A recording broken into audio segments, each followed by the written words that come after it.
Welcome back to another episode of The Works. I'm Jim. I'm Diane. I keep trying different intros and just not sure I've got the right one just yet. Thoughts? No. I think it's fine. I don't know.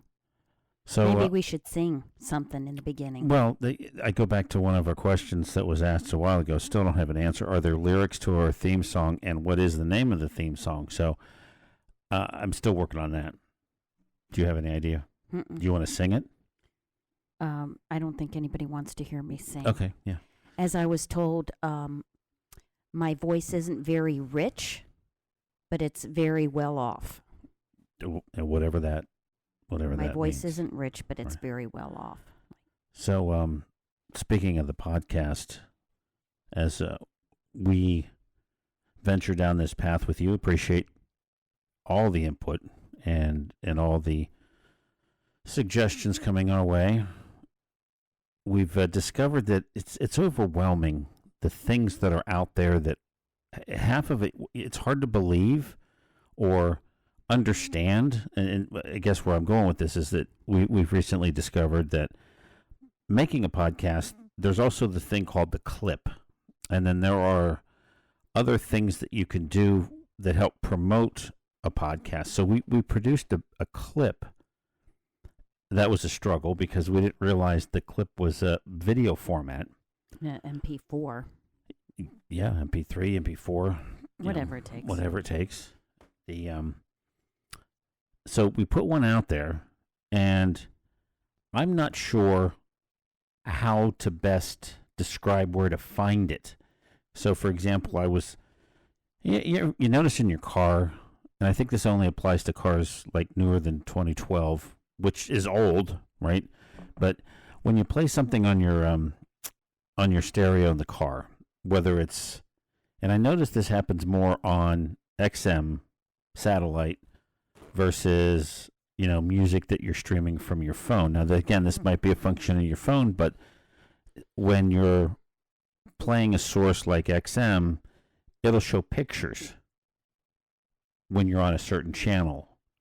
If you're connected to your Bluetooth or a Sirius XM radio. So, yeah, that's just it, not to bore everyone, but this idea of inside an MP3 and MP4, there's metadata, and I've actually tagged things. I put our picture in the metadata, I put our logo, I put the locations that people have checked in, letting us know that where they're from, that they're listening. And I can't see a damn thing in my car, so I don't know where else to see it other than... Again, that conversation that we had about metadata, it's there, but not everything utilizes the metadata. Yeah. Or at least has the a standard. Yeah. So, that's what we've been slowly getting better at. Well, at least I think. I'm not sure that... Well, and it is confusing because the clip is video, and we're an audio podcast. Well, then don't get me started on the whole... And then the problem I have is it's all in the damn phone format, portrait, taller than wider. Which, I finally got used to the notion of not having a 4x3 monitor screen. How many years did we grow up, we're watching TV, it's 4x3, right? It's 500 lines up and down. And then, high def comes around and that changes the whole format. It's more like movie theater, 16 by 9. And then yet now we got these damn phones in our... And everybody wants to watch it vertically. I don't understand that, it's great, but it being taller than wider, that's what 4x3 was. Mm-hmm. Old TV. Oh my God, we're coming back to that again. So anyway, we had to figure out how to, an image that is taller than wider, that's difficult to, but anyway. Wanted to, Rock and Roll Hall of Fame just recently announced its inductees into the class of 2026. And what do you have to be in order to qualify? So it's 25 years from your first recording. From your first recording, not when it was first published or released, but the date it was actually recorded. Well, okay. So again, I think there's a bit of interpretation because And I've taken the approach. Yes, I mentioned a few days ago, was thrilled that Phil Collins individually was recognized. He, of course, has already been admitted to the Rock and Roll Hall of Fame as a member of Genesis years ago. But, of course, me taking the contrarian approach to everything, now I'm pissed off that he finally got nominated. This, of course, doesn't mean he's going to get in, but now I'm pissed off that he got nominated this year. Why? Because much like, and I'll name some others, it's been 20 years since he's been, quote, eligible on his own to be inducted into the Rock and Roll Hall of Fame. His first album, Face Value, In the Air Tonight. I mean, come on. Is that not a classic rock and roll song? But he himself only this year has been nominated. So 20 years since that. And people still play that one today. Yeah, it's what I'm saying. 20 years. He would have been eligible in 2006. So this is what upsets me. So in the Face Value tonight, or Face Value, was released in '84. So 25 years is 2006. So then I got down to the path of, okay, so maybe I don't understand the definition of rock and roll. So what is the definition of rock and roll, you ask? Is it truly the genre of rock and roll, or does it mean non-classical? Is it with words? Well, according to the Rock and Roll Hall of Fame, again, they have a group of sophisticated people, apparently, which again, I'm going to go through this from, like I said, the contrarian perspective, that folks like Phil Collins not getting in, but by definition now, Webster's definition of rock and roll is characterized by a heavy beat and simple melodies. That's it. That's it. Okay. And I guess that's why I remember Dolly Parton, she didn't want to be nominated because she says she's country, but it has a beat and it has a melody. So, exactly. So, by definition, it's rock and roll. Now, yes, I think you're alluding to something that also has kind of gotten in my crawl about the notion of somebody like, and again, no offense to Dolly Parton, who has a catalog of music that anyone would be, envious of. It's worth accolades somehow. Absolutely. Whether it's we'll just call it the Music Hall of Fame, if there is such a thing. A Music Hall of Fame, certainly she would be in, or should be. And yes, on the flip side of that, I don't think Phil Collins would ever be thought of for the Country Music Hall of Fame. Correct. Right. Now, there are certainly, and Dolly Parton is one to prove the definition of what word they came up with in the 70s, 80s, a crossover artist. There are a lot of artists that we were confused in my days in radio. Some, Alabama was one, the Eagles, Linda Ronstadt, for goodness sakes. I had no idea the country stations loved her so much. She started out on the country station. And then crossed over. Which brings, and again, not as a segue, but here's another one. The Carpenters. They're not in the Rock and Roll Hall of Fame. Now, again, by definition of body of music. Right. But they're not in the Rock and Roll Hall of Fame. And or should they be? Certainly they qualify. They've been more than 25 years. I think they should be, because everybody knows at least one Carpenter song. But, at least I think they do. But see, again, it goes to the, I think the feel, when you hear Rock and Roll Hall of Fame. So they got it right when they first, so let's go back in history. 1986, first year. Who do they induct? Buddy Holly, Jerry Lee Lewis, Ray Charles, Elvis, Chuck Berry, among some others. Okay. Well, those classic, quintessential. Easy, no-brainer. Yes. It makes absolute sense that they would be in the Rock and Roll Hall of Fame. A couple of years later, the Beatles and the Supremes, they went with individuals, and maybe that was part of the, Rock and Roll Hall of Fame is trying to get their footing too. The nominee committee, which I think has over 1,100 people on it. Right? And I'll be damned if John Hine and Baba Booey from the Stern Show, they've got a say in this. They're one of the 1,100 votes. John Hine, not that I have anything wrong against either one of them, but they're not musicians. He's known for his fast food, jumping the shark genre stuff, and here he is voting on. But neither here nor there. So, Buddy Holly, Jerry Lee Lewis, Ray Charles' first year makes sense. So then, a couple of years later, they start bringing in bands like the Beatles, Supremes, and the Beach Boys, and I say that sheepishly because I don't consider them rock and roll by any stretch when Styx has never been nominated. Oh. Styx has sold 50 million albums over the years, and they have never been nominated. And why is that, you ask? I don't know. Apparently everyone on the majority that vote have a critical disdain for their commercial pop rock progressive sound.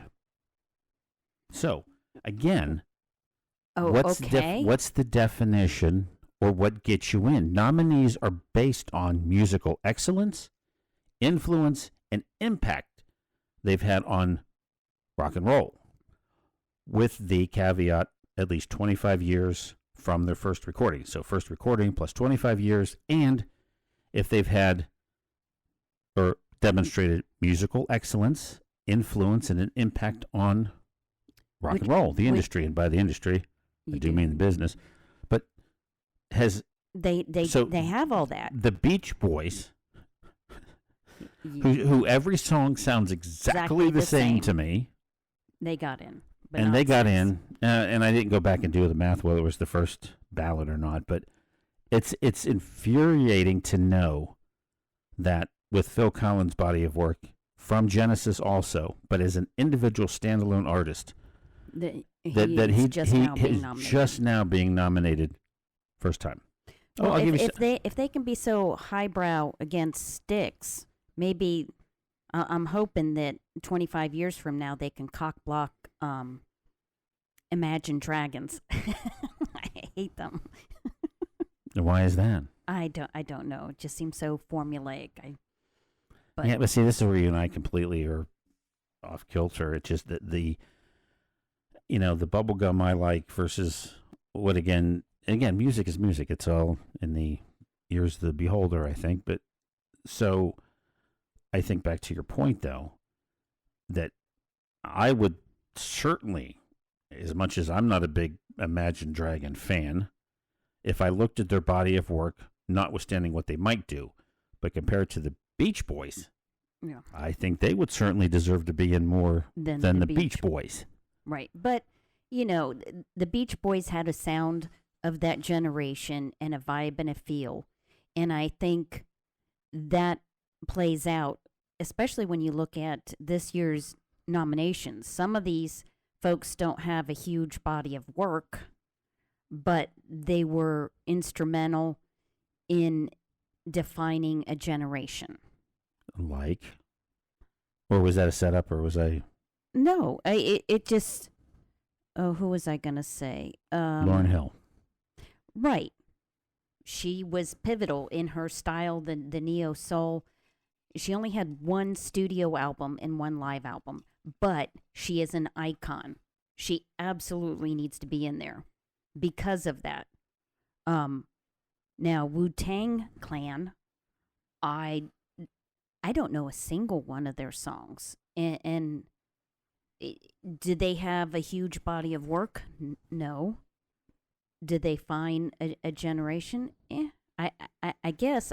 I would hope that people that are nominated, they have more appeal to more than just their genre. Like, I love Joy Division and New Order. I mean, they defined the alternative scene back in the 80s when I went to, alternative clubs. I lived with a bunch of goths and punks, and absolutely wonderful.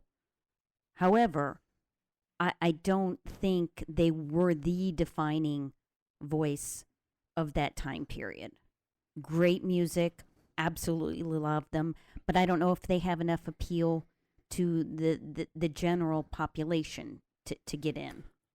Okay, so your train of thought or line of thinking is that these nominating folks on the Rock and Roll Hall of Fame give extra points or deduct points if you're not doing rock and roll per se. The again, I'm not going not the Webster's dictionary of, heavy beat and simple melodies, but rock and roll has a minimum 2 guitar, drum sound to it.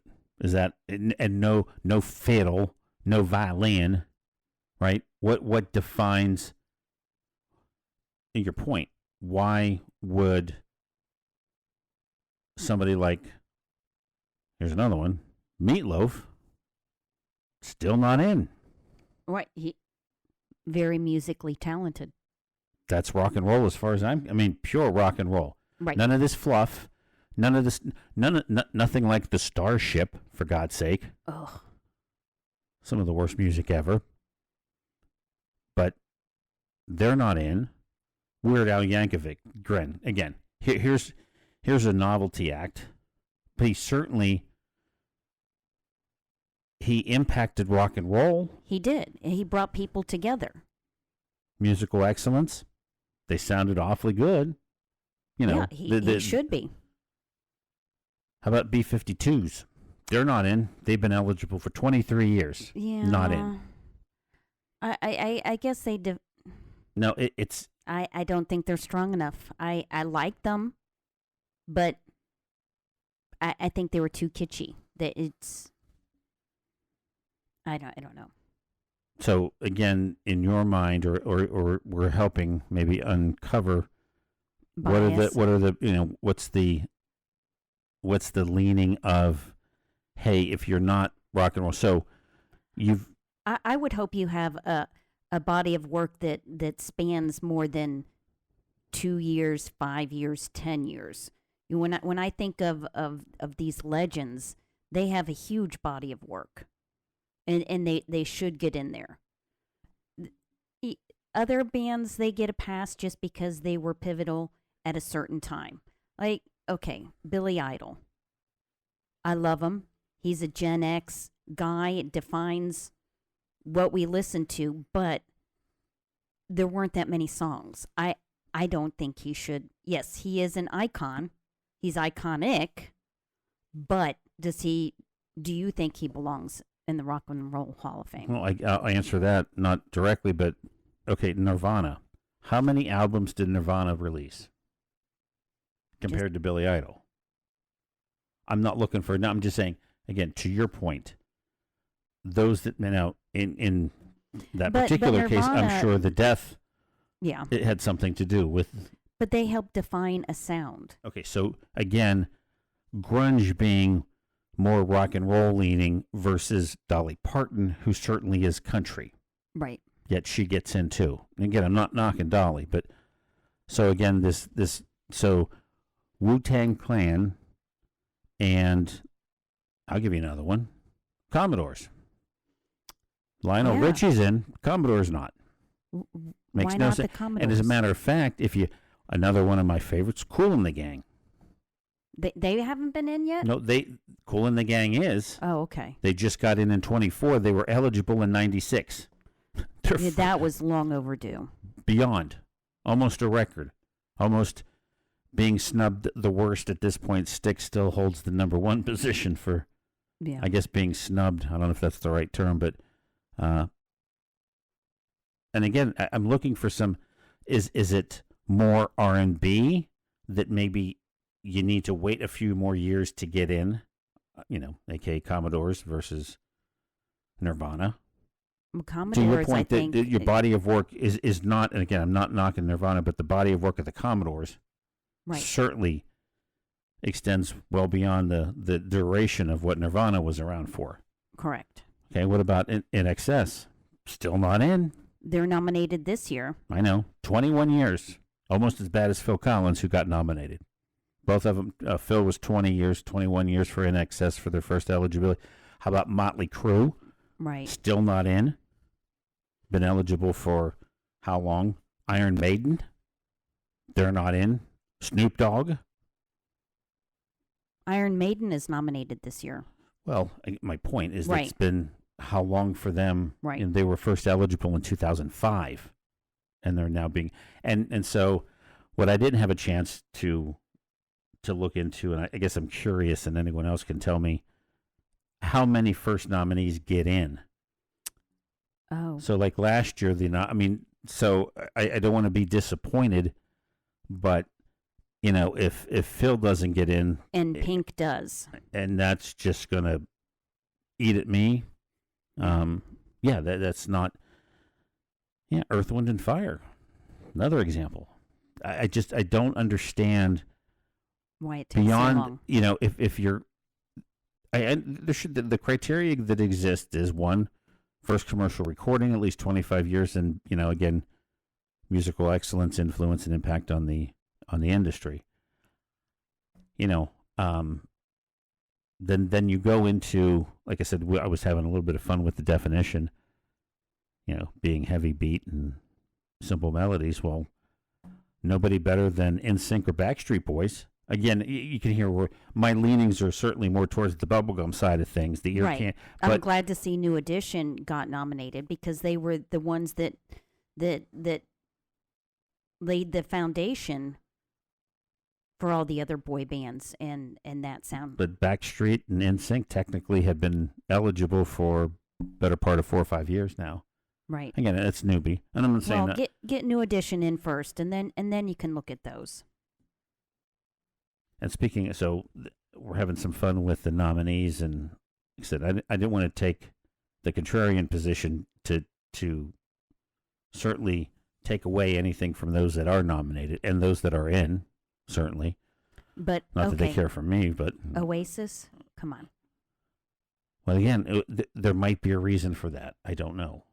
There might be a reason among the maybe board. they weren't as popular here. Is this the World Rock and Roll Hall of Fame, or because they were wildly popular elsewhere. I don't know that Oasis really speaks to us. That we're like, they should definitely get in. Well, Wonderwall. Yeah, but we recognize the Beatles certainly as a huge influence on our music scene. Right. And they're British, so they were wildly popular here. Oasis, I don't think they were wildly popular here. Oh, they had that one song. Wonderwall, Champagne Supernova, and Supersonic. Those are the three that I know. And what made, I guess, what helped their mystique was the fact that they were arguing. the brothers that didn't want to do, and they've been apart since. Right. Maybe that's the draw. I don't know. I don't know. So when it comes to the music part, how do you listen to music? This has also changed significantly. I don't think people listen to a whole album or whole set. I don't think people just listen to one or two songs. I don't know how newer artists today get into the Rock and Roll Hall of Fame. Well, Taylor Swift will, because people listen to entire albums of hers, but I don't think other people listen to music that way. Well, I think where you're going is that, unlike Taylor Swift, who again I'm not a huge fan, don't know a lot of her music, but what I do know is that when she does drop music, that's the term the kids use, right? When she drops something on Spotify, or shout out to Spotify, it's not just one song. She's like a machine. She's like the Randy Newman of this generation that can make a song out about anything, right? Right. Simple lyrics, good beat, by definition, should be in the Rock and Roll Hall of Fame, and whenever her eligibility would be, which technically should be pretty soon, because we were doing the adding up, and like you said, Pink. If you have Pink, where's Britney? I'm sure she wonders where Britney is herself at times. And I'm sure Britney wonders where Britney is. Sad. That's not funny. But to your point about the distribution of, so if you look back to 72, artists produced albums which required you to do what? At least 12 to 18 individual tracks to fill both sides of a 33 vinyl, 33 revolutions per minute. I was trying to think of what that number was. not diameter, but it was revolutions per minute. Mm-hmm. Well, they're about 12 inches wide. But anyway, vinyl in 72 was the number one way that we listened to music. Do you know what number 2 was? What? 8-track tape. 8-track. I never listened. And then what to about 8-track. and cassette was 3. Right. Here's the fun part. So by 1982, the 8-track was gone. No more music. It was all about cassettes, yes. It was all about cassettes. They're number 2, but vinyl was still number 1. Okay. Working strong until the CD takes over. CD takes the vinyl number 1 position in distribution of music in 1986. And at its peak, the cassette was 1988, was when the most of those cassettes were produced. I always was amazed at when you would get off an interstate, at the on-ramp or off the off-ramp, I guess. There was always cassette tapes strewn all over and cigarette butts. Oh, those were the days. Things that people won't get to see anymore. Chuck it out the window. But yeah, there was always a cassette tape that got eaten up by your... And the tape was all pulled out.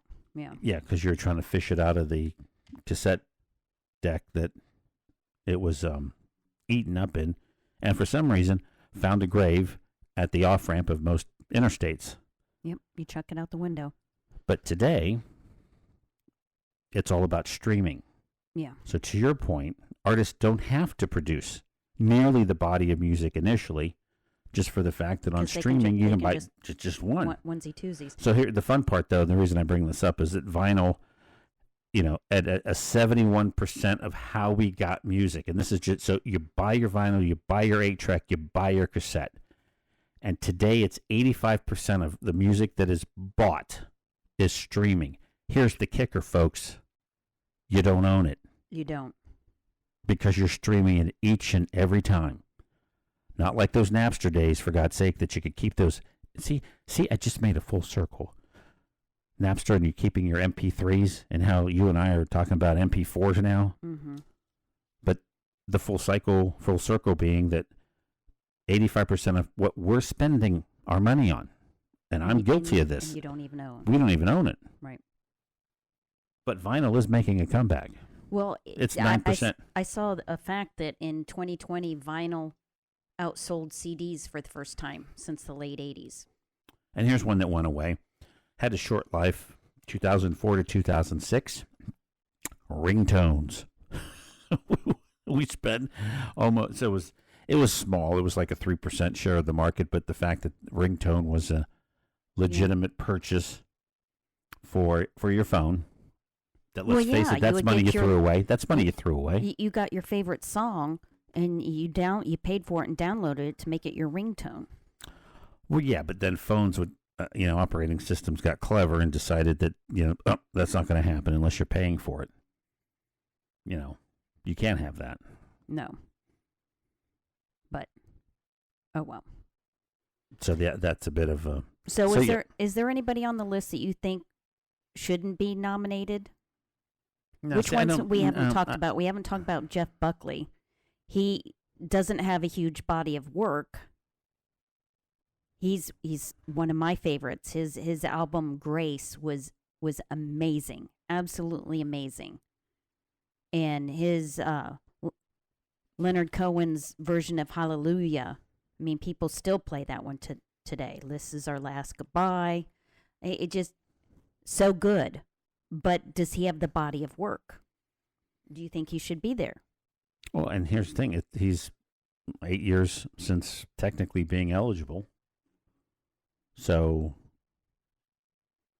again, is it rock and roll? Yeah, some of his stuff is. Yeah, it certainly. is. It is. Who else is sus on the list? Well, I'm not mad at Shakira. She has a great body of work. I don't know too many of them, but she's a global phenomenon. But she's only just become eligible. Should she get in before the people that you mentioned? Right? Right. Iron Maiden. Yep, finally Finally, They are rock and roll. They are absolutely rock and roll. Yes. First And- eligible 2005, but yep, finally recognized. Luther Vandross. Oh, absolutely. Well, I think the Commodore should get in before he gets in, but he is the songbird of his generation. Yeah, so is that guy on Step Brothers. Yeah, that's why I said it, the songbird. Yeah. Do you like guacamole? Yeah. Did we just become best friends? Yeah. And Sade. I don't know if she's put any. I know you don't like Oh my her. God. I don't know if The she put anything absolute out in the last Smooth 20 years. Operator Yeah. is the absolute worst song ever. Well, I always think of I listened to Sade the same year that I listened to Seal. So where's Seal then? Yeah. But I guess Sade had more appeal. She's older. I mean, she Has more mass cross appeal. appeal. Yeah. Yeah, Patti LaBelle's not in. Oh. Pointer Sisters, nope. Bryan Adams, nope. Maybe that's a Canadian thing. Well, Here's one for you. I'm sure you know, but the Smiths. yeah. And why is that? I don't know. I like the Smiths better than the Cure. Okay. I mean, I like them both, but Smashing Pumpkins. Morrissey's voice on the Smiths just, yeah. Okay. Mariah Carey and Smashing Pumpkins, both also eligible. Mariah Carey is on the That's list. this year. Yeah. And Melissa Etheridge. I think she should be there. She's got a great body of work. Instrumental in the 90s, not just because she plays instruments, but she had a huge impact. I definitely think she should be nominated. Alanis Morissette. I guess that's a Canadian thing too. Well, yeah, why not? I don't know. Yeah. Is it a body of work thing? Pixies. Yeah, that would be good. Again, eligible, but snubbed. So I guess we'll have to keep our eye on the performance. It's tough. How many get in? I don't know. And I think I don't know. That's we should either ask our listeners to tell us that. We'll look that up for the next one. But where I was going was it's and we've seen some of these performances with Cyndi Lauper last year. It's just it's sad as you get older. You can't recover that lost youth and maybe it's just that the way everybody expects. Yeah, it's going to be tough to Although- watch Phil because he can't drum. Right. I don't know, and he sits in the chair. I don't know what he's going to do, honestly, and it breaks my heart that his kid's amazing though. Yeah, It's fun to I watch his enjoy kid. watching his videos where Oh. he plays some of his dad's stuff and doesn't realize the complexity. Yeah, and his heart's not in, are they? I forget. I'll look. We saw a video of them singing this past year, and they still sound so good.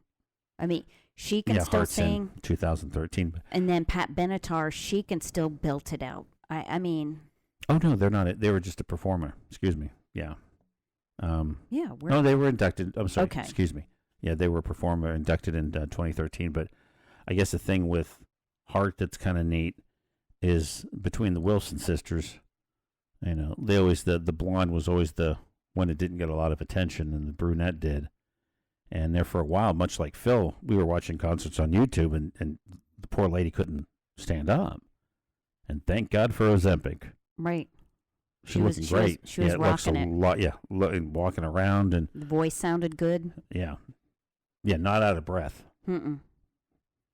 And we've seen Pat Benatar. Speaking of older gals, that again, I hate to say that, but it's the truth. She sounds great, looks great for how old she is, but gets along on the stage well. But yeah, it's going to be sad to. Unlike Tommy Lee. So maybe Phil will bring out the kid and have him perform alongside. Because as nominees, don't they all perform? They don't always. Oh, really? Okay. So we'll have to watch for that. When do they get? I don't know. When is it decided? I don't. I guess we'll have to have a follow-up. Yeah, certainly. There you go. Alrighty. That's what it's all about. But don't forget to listen to us on Spotify. And if you have any questions or comments, you can leave comments on Spotify, or you can email Diane at theworkspodcast.com or Jim at theworkspodcast.com. Yeah. Certainly appreciate any input. We still have our contest, hot sauce giveaway. I guess we should post that blurb somewhere, our little music montage mix-up. Make a clip. I should make an MP4 for that, for all you techies out there. But, yeah, so we can do that. And until we, and if you have any ideas or suggestions for topics, certainly love it. You know, we keep watching the Brethren podcasters, and, you know, it's tempting to do crime stuff.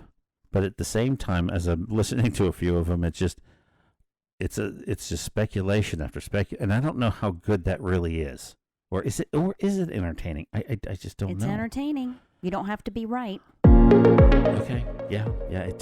I tried. God, Lord knows, I've tried. So, but until we have the pleasure next time, this is Jim. I'm Diane, and this has been another edition of The Works